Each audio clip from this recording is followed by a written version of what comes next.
Bonjour et bienvenue à notre webinaire. Nous allons commencer. S'il vous plaît, écrivez votre nom, organisation et lieu de travail dans la boîte de discussion. Nous avons deux petites votes des sondages qui sont en cours. Un sur avez-vous déjà suivi une formation sur l'analyse des barrières et avez-vous déjà fait une analyse des barrières?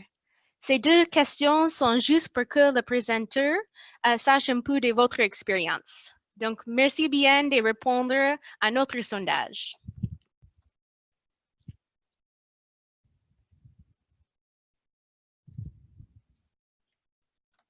D'accord. OK. Nous vous encourageons de poser votre question tout au long des présentations dans la boîte de discussion Zoom. La présentation et les diapositives de ces webinaires seront distribuées après la discussion. Nous allons aussi partager avec vous un document avec les questions et réponses et des documents de référence supplémentaires. Donc aujourd'hui, nous allons être ensemble pour environ 1 heure.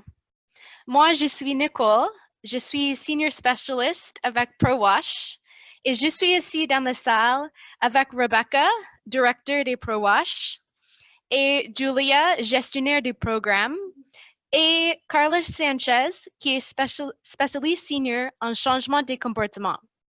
Carla va gérer la boîte de discussion pendant ces webinaires.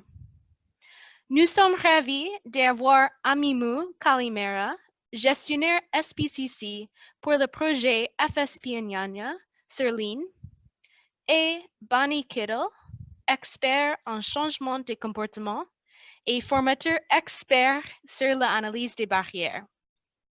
Après la présentation de Amimou et le partage d'expériences sur l'utilisation des analyses des barrières dans le projet FSP Nyanya, Bonnie va répondre à certaines de vos questions que vous avez faites pendant l'inscription à ce webinaire. Nous étions très contents de recevoir beaucoup de questions de votre part. Et pendant la présentation, n'hésitez pas à partager des autres questions ou votre expérience dans la boîte de discussion. Ce webinaire est organisé par ProWash, qui a comme but d'améliorer l'impact, la durabilité et la mise à échelle des activités de Food for Peace dans WASH en situation d'urgence et de développement. Nous appuyons le partenaire avec des opportunités d'apprentissage, de formation, de webinaires et de guides techniques, ainsi de suite. N'hésitez pas à vous mettre en contact avec nous par notre adresse email prowash@savechildren.org. Si vous souhaitez collaborer ensemble, si vous avez des autres idées pour le webinaire, pour des formations, partage d'informations et de tools, nous sommes là pour vous.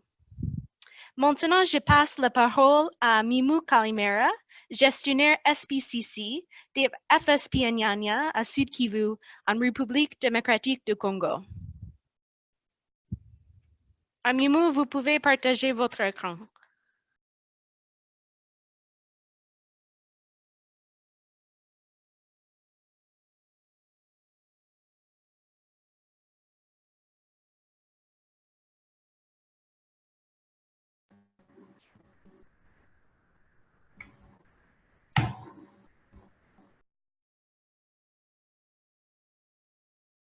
Le projet FSP. FSP, c'est en anglais, ça signifie Food Security Project. Et l'ENE local qui est directement en Machi à Kiev et à Kiavu, deux dialectes qui sont parlés dans notre zone d'intervention. Le projet s'appelle Enyanya. Et Enyanya signifie aller de l'avant, qui cadre vraiment avec les aspirations de nos communautés. Donc, nous allons voir le changement de comportement pour les pratiques cléoches et nous allons parler de notre expérience dans ces cadres ici. Alors, comme vous le voyez sur les diapos ici, Enyanya est financé par le Bureau Food for Peace des USAID. Il est implémenté dans 3 zones de santé, la zone de santé de Calais, la zone de santé de Katana et la zone de santé de Miti-Mouressa. Et tous ces 3 zones de santé sont dans les territoires de Kabare et de Calais, au site Kivu, en République démocratique du Congo. Ce projet est un consortium de Mercy Corps qui a les leads avec World Vision, avec Action pour la paix et la concorde APC qui est chargé de la résolution pacifique des conflits. Nous avons Harvest Plus qui est chargé de la multiplication des semences biofortifiées. Nous travaillons également avec l'Université évangélique en Afrique qui se charge de la fertilisation du sol dans le cadre de ces projets. Le projet a pour objectif d'améliorer la sécurité alimentaire et la nutrition et le bien-être économique des ménages vulnérables. Nous avons pour cible 200 000 participants, environ 35 000 ménages. Nous avons 3 composantes principales. Nous avons l'agriculture et le développement économique. Nous avons la santé, nutrition et le WASH et la bonne gouvernance. Nous avons également des composantes transversales. Nous avons les genres et la jeunesse et les SBCC.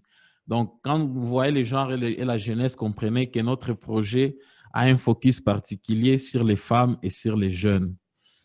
Dans le cadre du SBCC, nous avons comme fondement l'analyse des barrières, qui est une étude des types de recherches formatives utilisées pour concevoir une stratégie de changement de comportement dans le cadre de notre projet. L'analyse des barrières, c'est aussi une recherche qui aide à comprendre pourquoi certaines personnes pratiquent déjà un comportement donné, pendant que d'autres ne le font pas.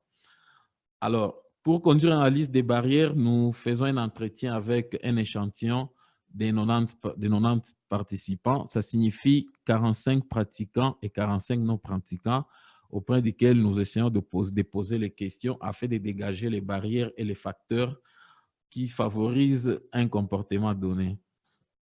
Alors, dans le cadre des activités de changement de comportement, nous avons plusieurs canaux selon le comportement, mais spécialement pour les cas des comportements HOSH, nous avons les programmes radio qui sont suivis des discussions dans les clubs d'écoute. Nous avons les théâtres participatifs. Nous avons les cinémas mobiles.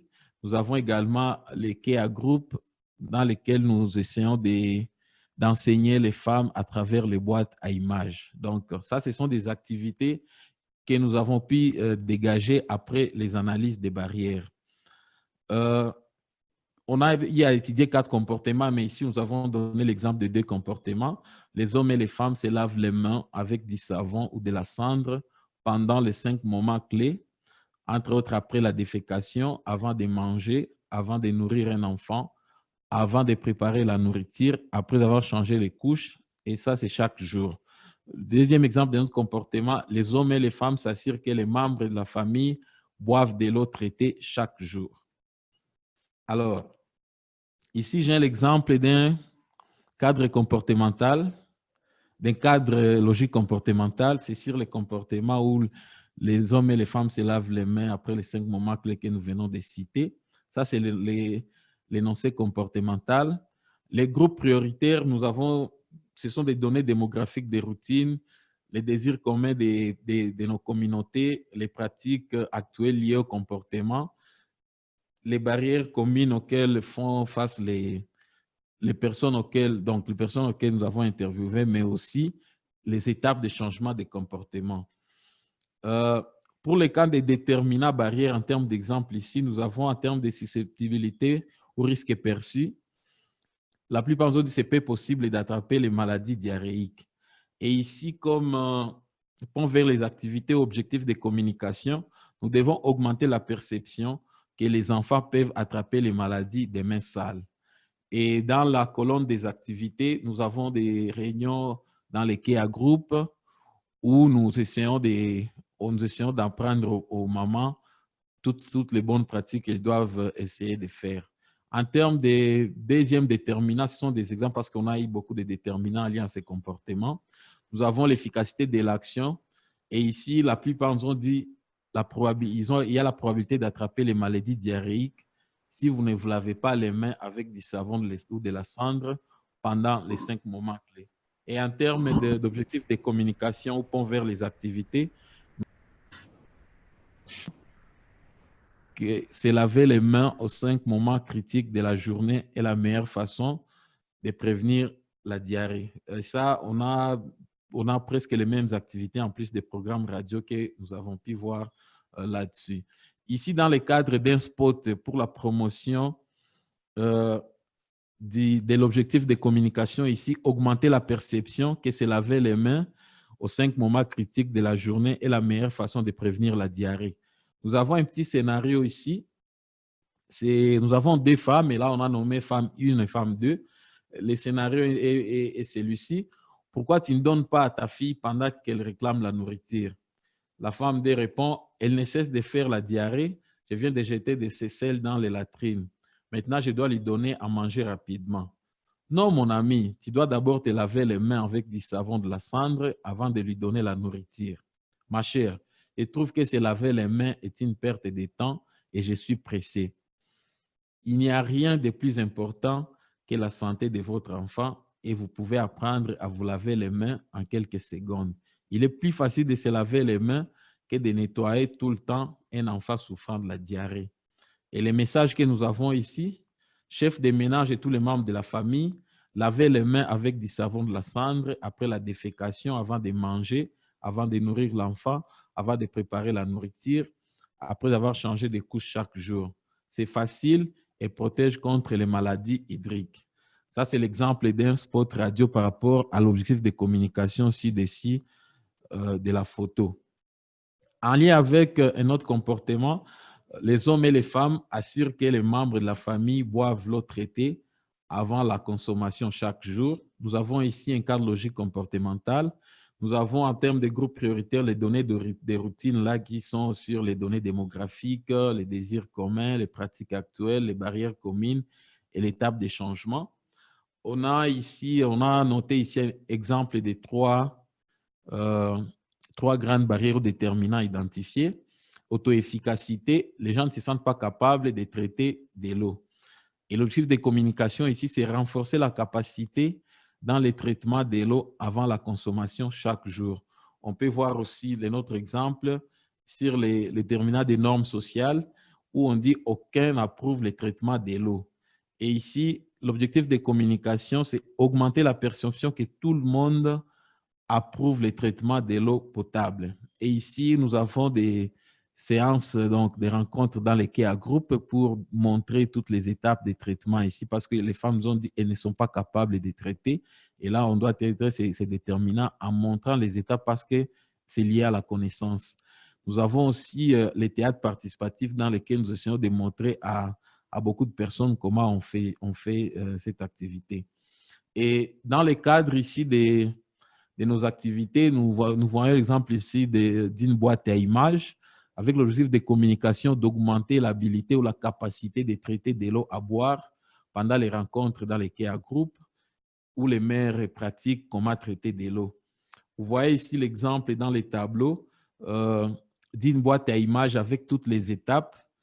Évidemment, la boîte à images, elle est en Swahili, notre langue locale dans laquelle nous enseignons les femmes. Mais pour vous permettre de comprendre, on a essayé de mettre ça en français pour vous aider à comprendre comment on le fait. Ici, ça montre en fait toutes les étapes de traiter de l'eau jusqu'à mettre dans un récipient qui est propre. Et là, ça commence depuis, il faut laver la casserole pour qu'elle soit propre, y mettre de l'eau, mettre au feu, toutes les étapes, voilà, jusqu'à ce que nous allons mettre de l'eau dans un petit bidon qui est propre. Mais aussi, on peut traiter de l'eau en dehors du feu. Il y a aussi les médicaments qui sont là et qui peuvent aider les gens à traiter. On montre les étapes et les mesures. Ça, c'est à travers une boîte à images utilisée pendant les leçons qui à groupe.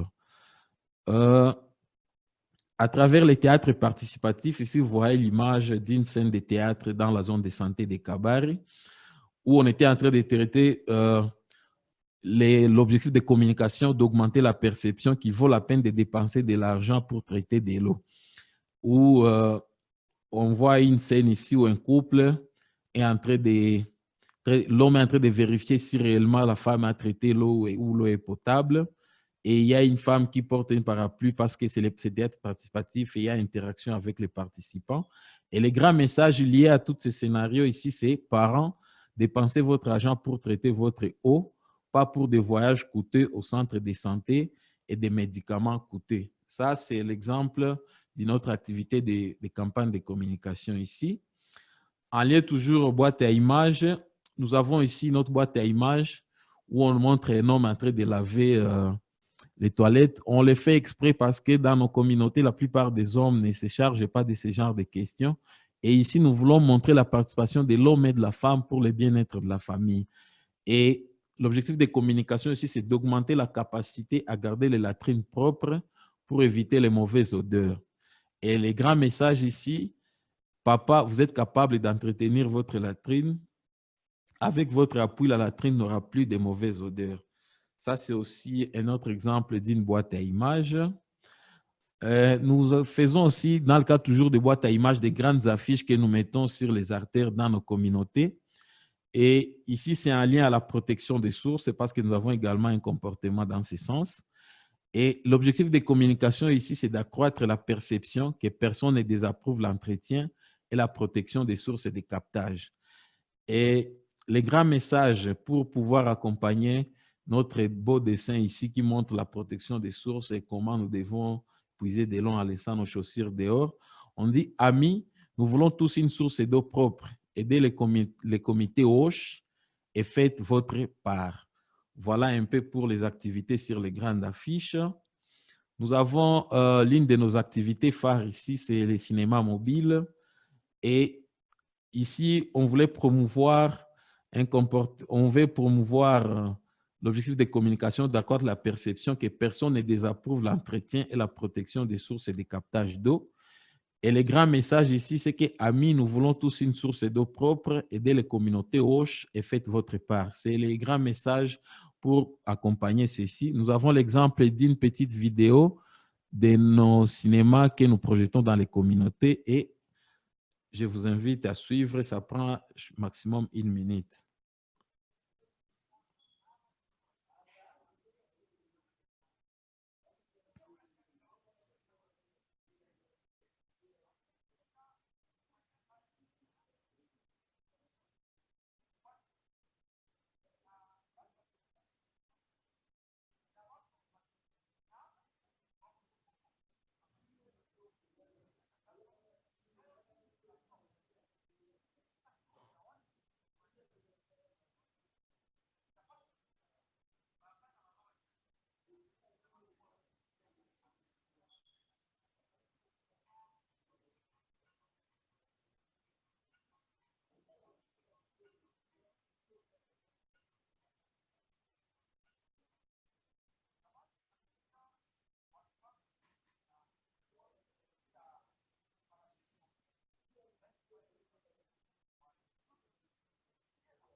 Voilà, ça c'était l'exemple d'un des films sur la protection des sources, en lien à l'objectif de communication aussi de ce qu'on a vu.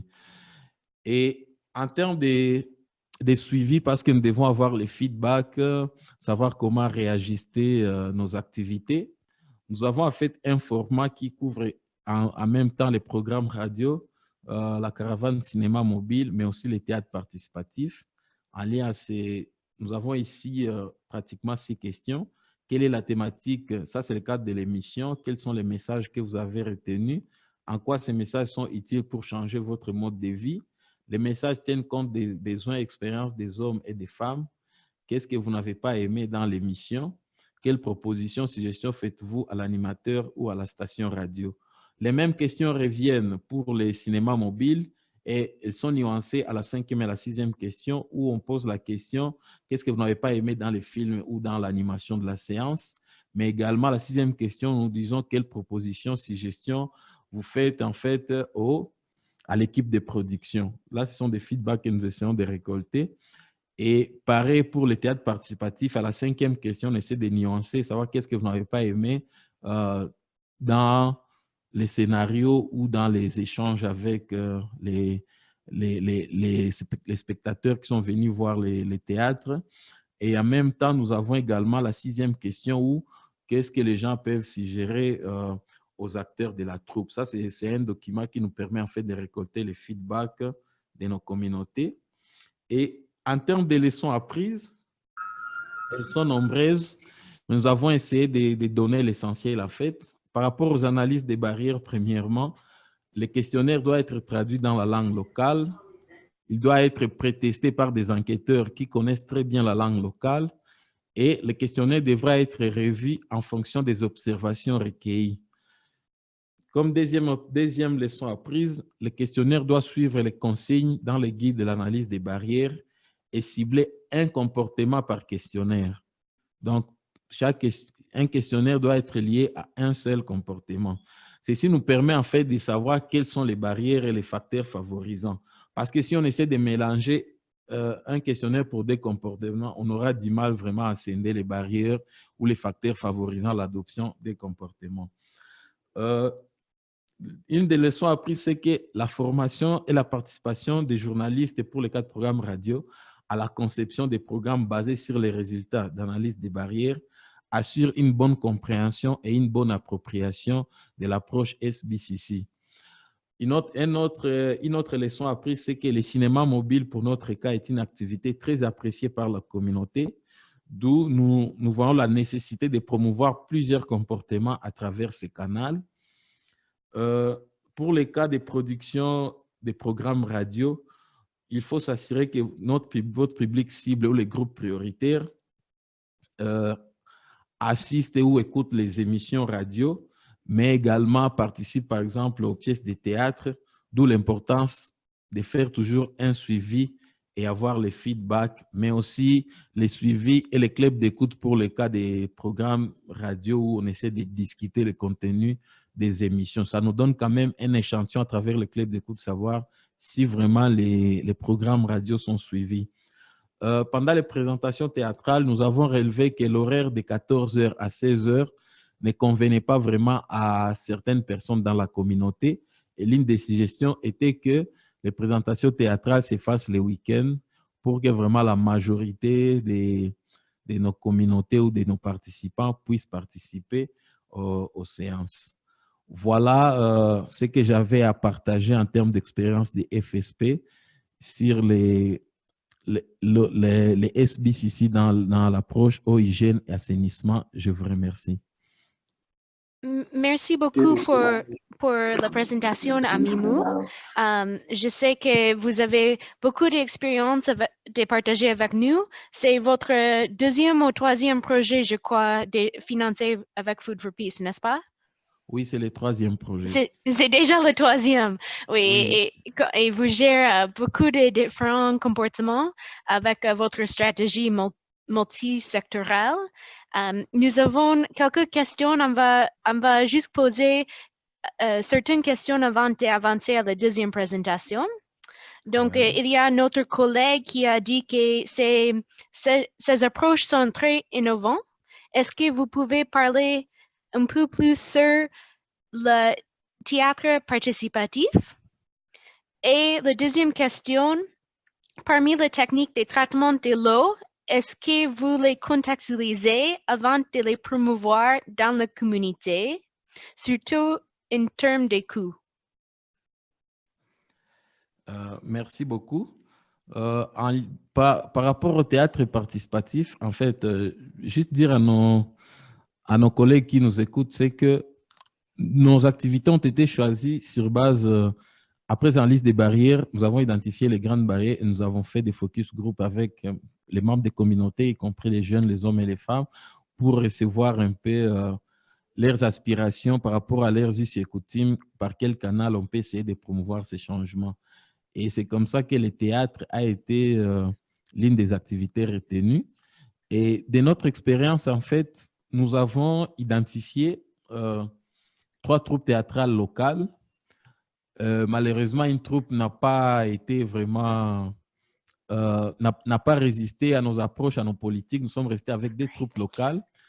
Et ces 2 troupes locales, nous les avons formées sur les approches de théâtre participatif, qu'ils comprennent un peu ce que nous voulons transmettre comme message, la manière dont on essaie de les transmettre.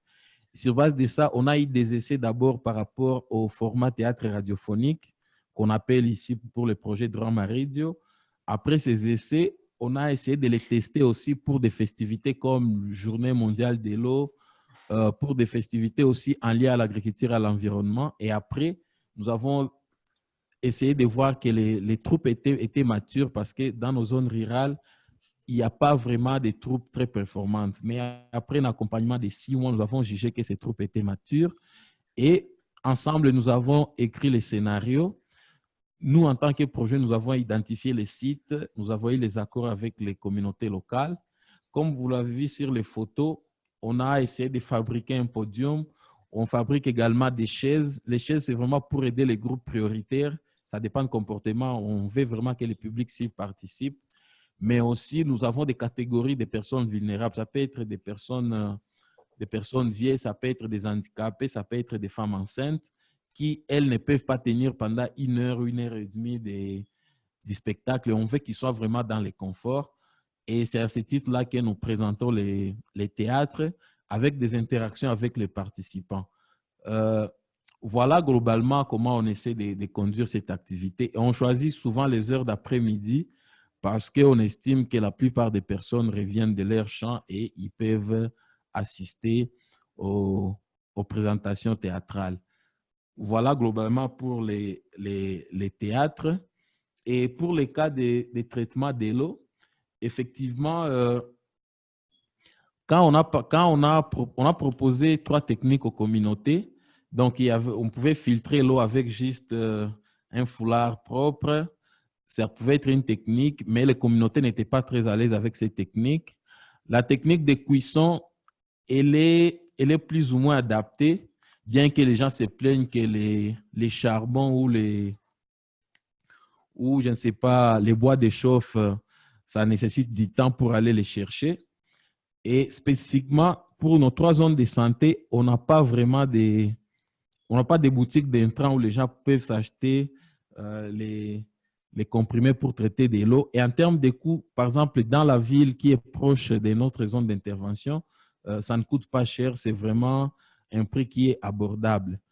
Je pense qu'avec notre approche de sanité chaîne marketing qu'on pourra mettre en place, ça pourra aider à ce qu'au niveau des pharmacies dans les zones locales, au niveau de certaines boutiques, qu'il y ait ces intrants disponibles. Voilà ce que je peux répondre en lien à ces 2 questions. D'accord, merci à Mimou. On va encore poser 2 questions.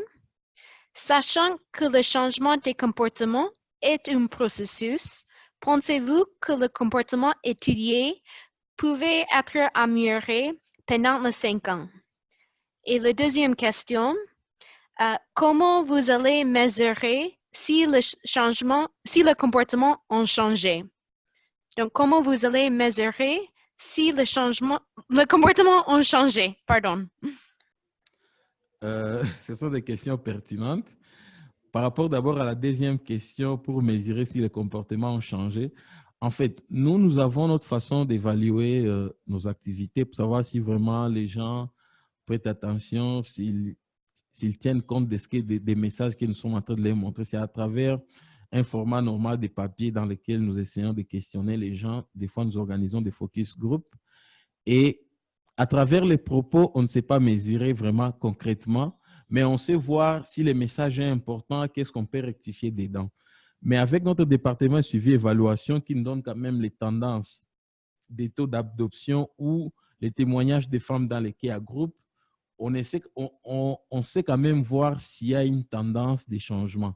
Mais dire que, du coup, moi, je vais te dire que vraiment, j'ai un changement à tel pourcentage, non, c'est à travers notre interaction avec les départements suivis que nous essayons de voir les taux d'adoption, mais aussi au niveau, par exemple, des centres de santé, si on a des taux, les taux, par exemple, des maladies hydriques qui diminuent, ou les taux, je ne sais pas, selon les cas de diarrhée ou les femmes qui venaient avec les enfants, quand ces taux diminuent dans nos zones d'intervention, c'est un indicateur qui nous montre que nos interventions, et en plus des activités de changement de comportement, il y a quand même un impact ou un changement escompté.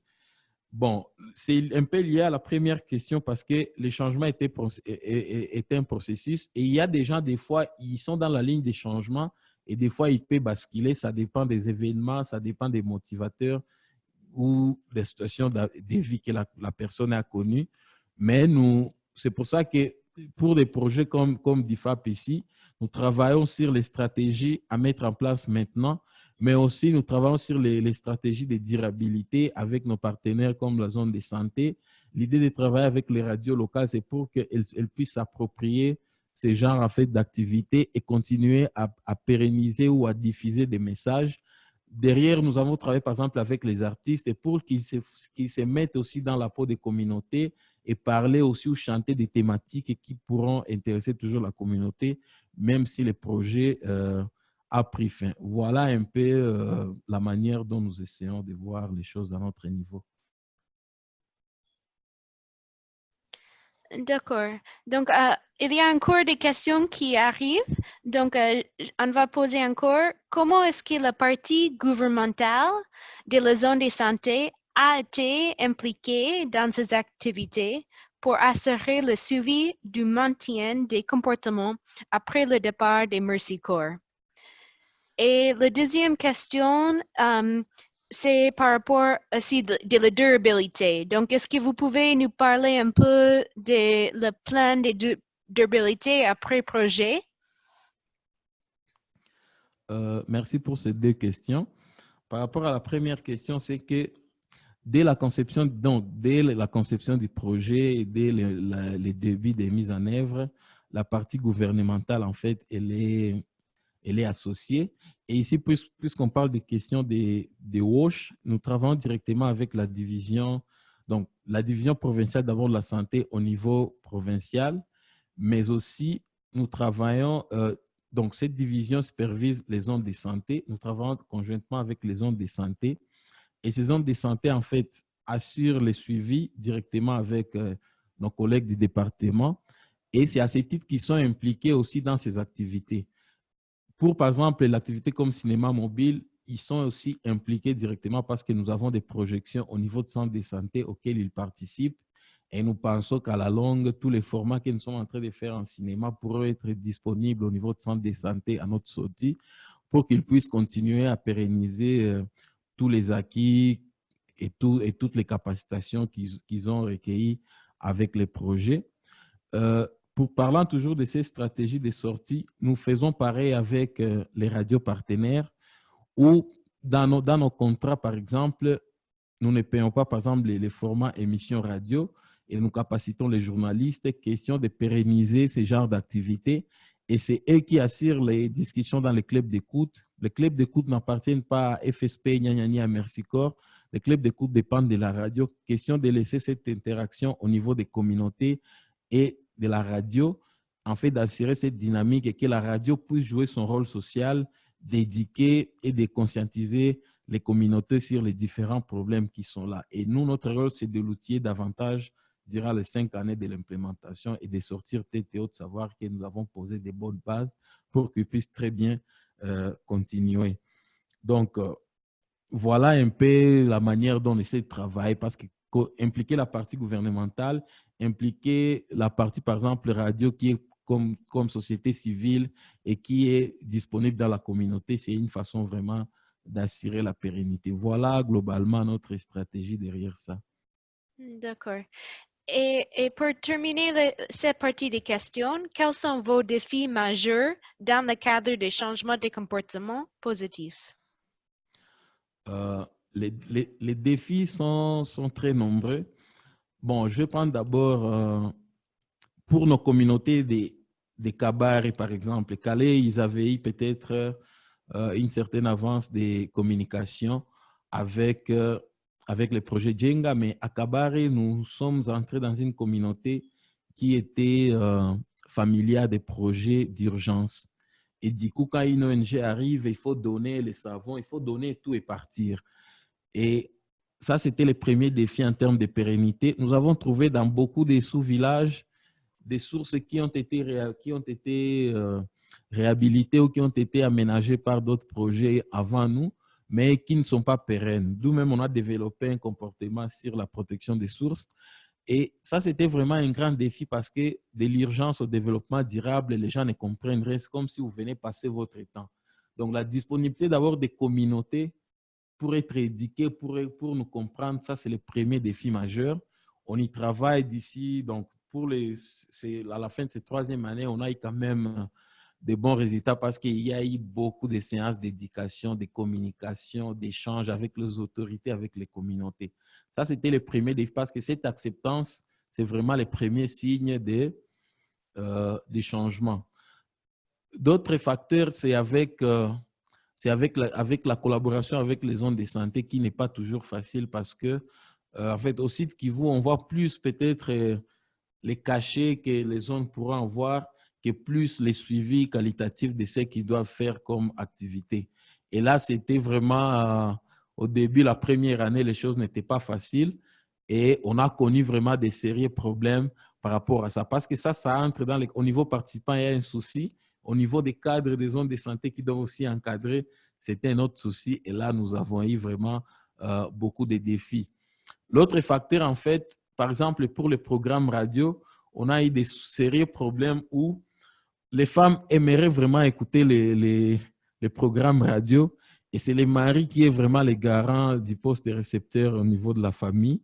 Ça, c'est aussi un défi et on a eu quand même avec notre département des genres, avec nos programmes agriculture, par exemple, on a eu des séances d'échange des hommes et des femmes sur la prise de décision conjointe, sur tout ce qu'il y a comme approche, genre comment les hommes peuvent être réceptifs dans ces cadres-là. Nous avons profité de ces canaux pour expliquer, pour montrer aux hommes que voilà, la femme a un rôle à jouer aussi dans le cas de changement de comportement.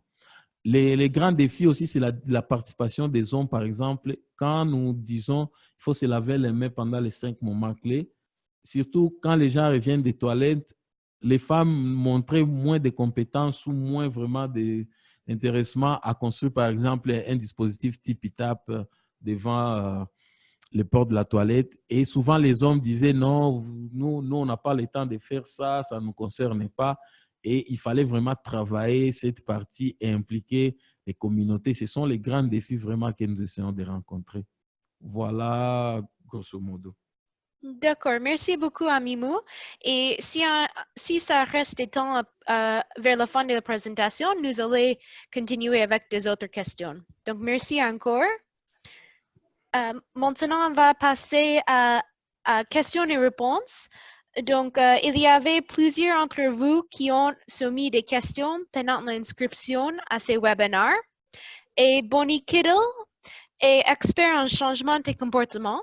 Elle a plus de 40 ans d'expérience et elle a formé plusieurs d'entre nous, compris moi, y compris Amimou, sur l'analyse des barrières. Donc, nous sommes très contents que Bonnie est ici sur ligne avec nous aujourd'hui. Donc, nous allons commencer avec 2 questions. Quels sont les comportements attendus et quels sont les comportements étudiés? Bonnie? Merci beaucoup, Nicole. Est-ce que tout le monde peut m'écouter? Oui. Entendre? Très bien. Donc, pour répondre à ces 2 questions, j'avais créé ce tableau-là. Et il y a une des choses à commencer à faire d'abord pour répondre à la question quels sont les comportements à étudier, c'est de regarder le but de votre projet. Parce que c'est là où il faut commencer toujours. Il faut que toutes les choses soient liées. Une fois que vous avez regardé le but, vous allez voir population vulnérable. Et puis, il faut définir quelles sont les populations vulnérables que vous voulez toucher. Et dans ce cas, dans la majorité des cas, ce sont les enfants de 5 ans, parfois c'est moins de 2 ans, mais c'est toujours les enfants, les petits-enfants, parce qu'eux, ils ont un taux de morbidité et mortalité très élevé, plus que les autres. Donc, si vous regardez le 2e colonne, vous allez voir un des indicateurs qui nous aide aussi de définir le comportement à étudier. Et vous allez voir que le problème, c'est le diarrhée chez les petits enfants. Donc, l'indicateur nous dit qu'il nous faut mesurer le pourcentage des enfants moins de 5 ans qui avaient le diarrhée au cours des dernières 2 semaines. Donc, nous devons traiter le problème de diarrhée. Et puis, la question à poser, c'est quelles sont les causes de diarrhée dans votre zone?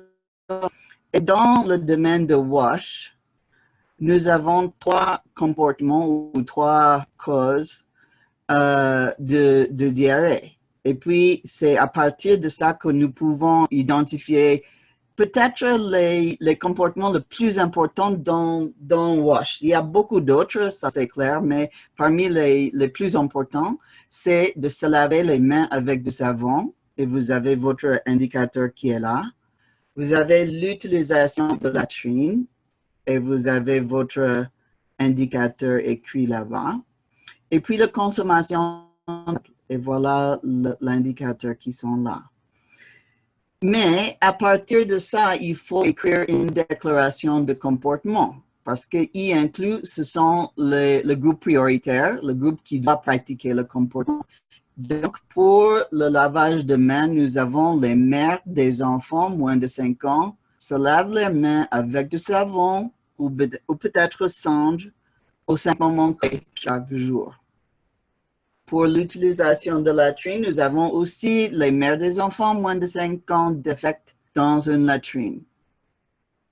Et pour la consommation de l'eau, on peut avoir plusieurs, mais la majorité des cas, ce sont les mères des enfants moins de 5 ans assurent que leurs enfants boivent que de l'eau potable, ou bien les mères des enfants moins de 5 ans stockent l'eau potable de ménage dans un récipient bien fermé, hermétique.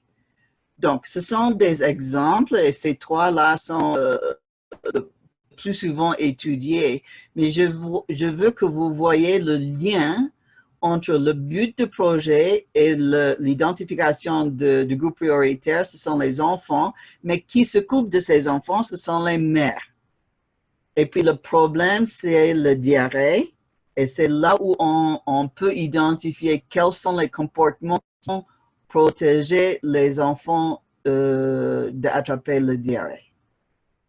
Okay? Et puis, ça vient au comportement. Et voilà, nous avons d'autres comportements qui peuvent être aussi liés avec leurs indicateurs. Donc, vous avez le pourcentage des enfants qui sont traités avec le SRO. Et puis, le comportement, c'est encore le même. Les mères des enfants moins de 5 ans qui ont des enfants avec le diarrhée qui donnent le SRO.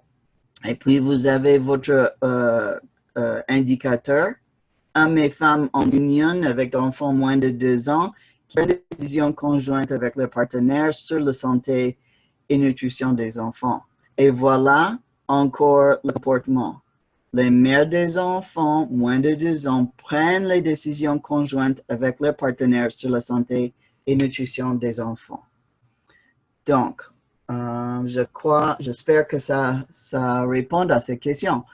Mais à partir de ça, il y a beaucoup de gens qui disent, mais pourquoi toujours mère des enfants moins de 5 ans? Et ça, c'est un cas spécial pour le WASH. Ce n'est pas la même chose dans la nutrition, ni la santé, ni éducation, ni agriculture, ni autre secteur.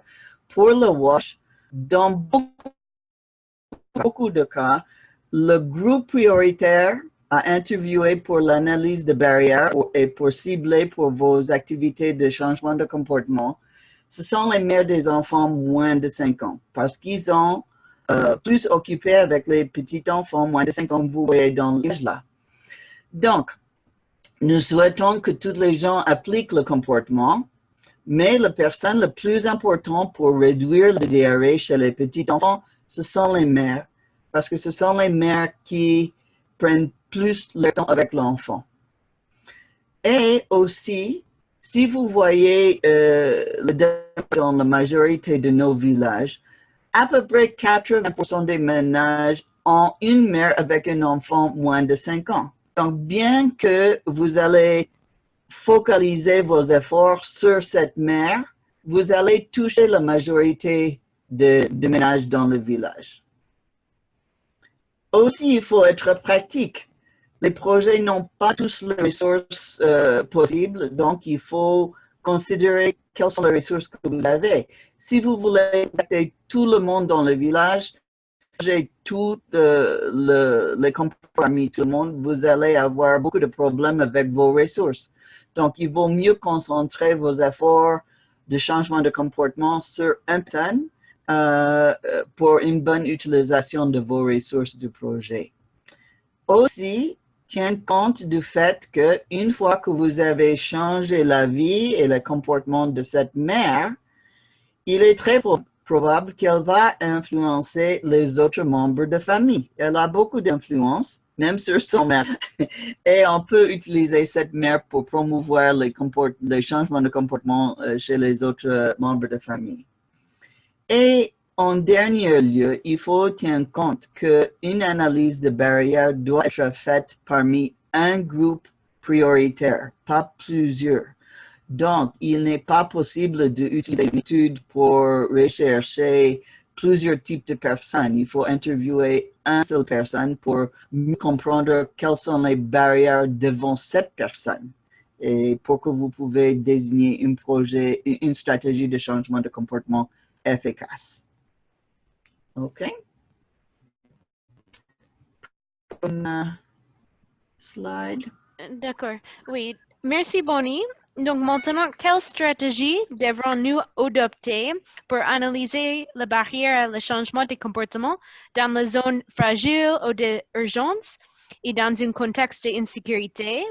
Et comment et quelle approche utiliser pour aspirer à un changement de comportement des populations nomades? OK, pour la première question. Les situations d'urgence forcent les gens à changer leur comportement. Mais en période d'urgence, les barrières au changement de comportement peuvent changer. Si vous avez une urgence qui s'est présentée, évidemment, l'environnement dans lequel le comportement doit être pratiqué va changer. Donc, il faut prendre en compte quel est l'environnement, le contexte dans lequel le comportement doit être pratiqué. Ça, c'est une chose. Mais pendant les périodes d'insécurité et d'urgence aussi, normalement, nous sommes en train de promouvoir le même comportement qu'avant. Le lavage de mains, consommation de l'eau potable, l'utilisation de la latrine, tous ces types de comportements, normalement, ils sont les mêmes qu'avant. Mais parfois, et ça dépend du type d'urgence, il faut identifier d'autres types de comportements à cibler. Par exemple, dans l'épidémie d'Ebola, on était obligé de réidentifier les comportements nécessaires pour sauver les vies. Et nous avons pris assez de temps pendant cette période de bien identifier pour qu'on puisse mener une analyse de barrières sur ces nouveaux comportements qui n'étaient pas encore étudiés. Est-ce que tu peux, Nicole, passer à la prochaine slide pour une minute? Oui, oui. I want to show that, yeah. Dans les cas d'insécurité et aussi d'urgence et aussi de nomades, il est important de regarder le deuxième colonne dans le cadre d'élaboration de stratégies de changement de comportement. Vous voyez ici la description de groupe prioritaire. Dans un cas d'insécurité, dans un cas d'urgence, si en travaillant avec les nomades, il faut bien regarder le deuxième colonne pour décrire le contexte dans lequel votre groupe prioritaire vit. Et si c'est insécure, il faut décrire quel exactement était. Si c'est un cas d'émergence, il faut bien décrire quelle est la nature de cette émergence. Et la vie des nomades aussi doit être bien décrite ici pour informer vos activités. Donc, le lien sur la deuxième colonne et le dernier, les activités, est très proche. Les activités que vous allez mener doivent être appropriées, le contexte dans le comportement doit être pratiqué. Donc, ça, c'est très important de regarder la description du groupe prioritaire et le contexte dans lequel le comportement doit être pratiqué. Et le contexte comme urgence ou insécurité ou nomadisme est un facteur qui va changer les choses que vous allez écrire dans cette deuxième colonne. OK. Pour la prochaine question, insécurité. Ça, vous avez quelque chose de spécial à regarder. Donc, pendant les périodes d'insécurité, surtout s'il est très répandu ou très grave, vous devez peut-être retarder la réalisation d'une analyse de barrière jusqu'à vous pouvez bien se déplacer en toute sécurité dans la communauté et mener les entretiens. Donc, dans plusieurs analyses de barrières, je me souviens par exemple dans la zone de Karamoja, à Ouganda, on était obligé de regarder la situation de route et si les routes étaient sécures. Et l'organisation, je crois que c'était Vision Mondiale, a eu un système en place pour vérifier les routes. Donc, il y a certaines choses comme ça qu'il faut tenir compte lorsque vous voulez faire une analyse de barrière dans les sites insécures. Donc, bien qu'on a maintenant beaucoup plus de zones d'insécurité dans le monde, il y a pas mal des ONG qui ont fait des analyses de barrières, néanmoins les défis. Donc, au centre de RDC, dans la région de Karamoja à Ouganda, au nord de Myanmar, au nord de Nigeria, au extrême nord de Tchad, par exemple, et dans plusieurs régions d'Éthiopie. Mais en choisissant de visiter les communautés réputées sécures, il faut faire une consultation avec les chefs locaux, assurer qu'eux, ils sont d'accord avec l'étude que vous allez faire, qu'ils comprennent bien le sens et l'objectif de cette étude. Il faut toujours avoir une bonne mode de communication lorsque vous êtes sur le terrain et une bonne moyen de locomotion. Donc, ce sont des sortes de choses que vous devrez tenir en compte lorsque vous allez mener une analyse de barrière dans l'insécurité. Mais il est bien possible, il y a plein des ONG qui ont mené une analyse bien dans ces conditions. Pour le cas de nomades, comme j'avais dit, il faut bien dire dans la deuxième colonne de cadre, leur style de vie et exactement où ils partent et quand et combien de temps ils vont rester dans chaque endroit.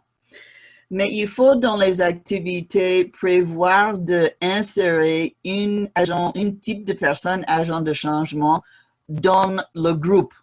Par exemple, si vous créez les care groups, vous allez, par cette stratégie, insérer les gens qui prennent le rôle d'agents de changement de comportement qui vivent comme membres de groupes de nomades. Comme ça, les séances de groupe vont se tenir chaque mois comme c'est normal. Mais il faut prévoir de faire une activité de changement de comportement qui peut voyager avec le groupe. Mais aussi, il faut prévoir une budget pour que vous avez de contact de temps en temps avec le groupe bien qu'il bouge. Donc, c'est pour ça que dans la deuxième colonne, il faut décrire normalement quel est le circuit de mouvement, à quel moment pendant l'année ils sont où, et puis organisez votre calendrier de travail pour avoir de contact avec eux au moins 4 fois par an, par exemple. Ou bien, et ça vient en tête juste maintenant, un moyen de communication. Maintenant, je sais que même parmi les nomades au nord du Niger ou Mali, il y a pas mal de gens qui ont des cellulaires. Donc, c'est maintenant possible aussi avoir de contacts et de fournir un soutien avec les nomades par cellulaire ou d'autres moyens de communication. Donc, voilà la réponse à ces 3 questions.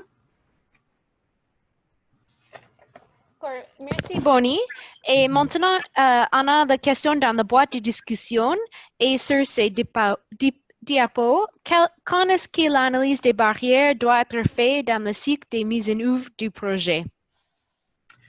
Donc, il est toujours mieux de planifier, de faire une analyse ou des analyses de barrières au début d'un projet. Comme ça, vous pouvez modifier votre stratégie de changement de comportement en tenant compte des barrières et les motivateurs réels perçus par votre groupe prioritaire.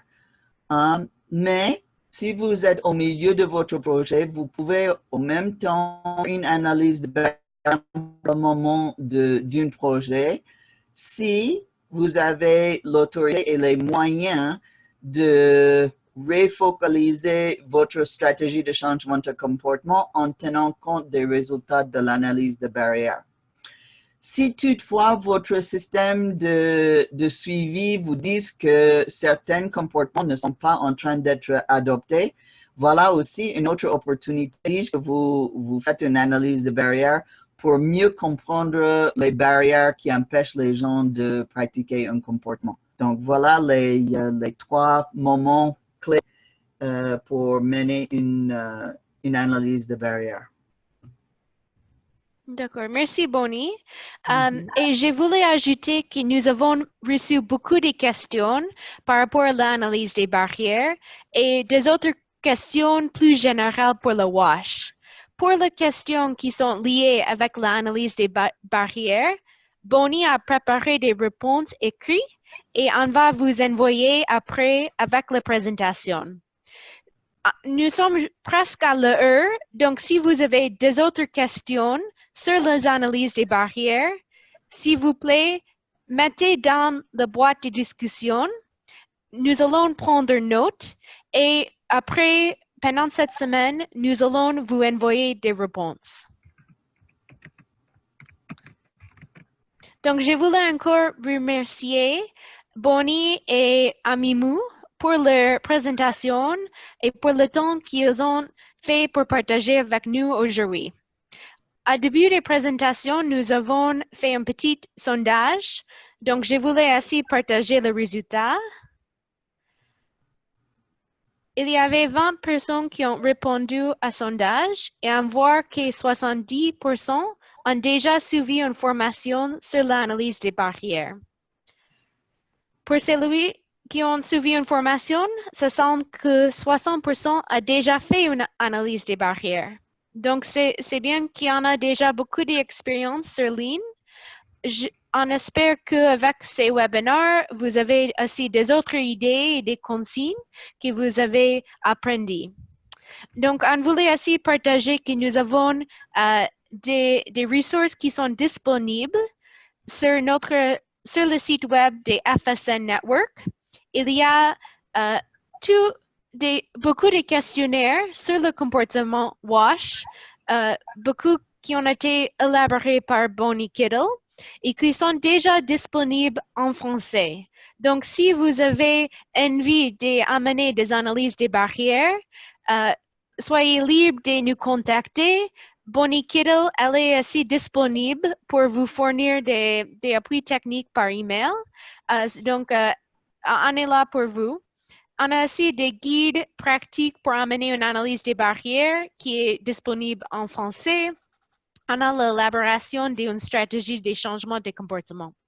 Nous allons partager tous ces liens avec vous après le webinaire. Et on vous encourage aussi de nous contacter ou de nous dire dans la boîte de discussion si vous avez des autres idées sur le thème des webinaires que vous souhaitez en avoir dans l'avenir. Avant de clôturer, nous vous demandons de remplir le sondage qui sont sur votre écran. Et je vous remercie encore pour votre temps et votre forte participation ce matin. Merci et bonne journée.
Vous avez envoyé ça avant le truc?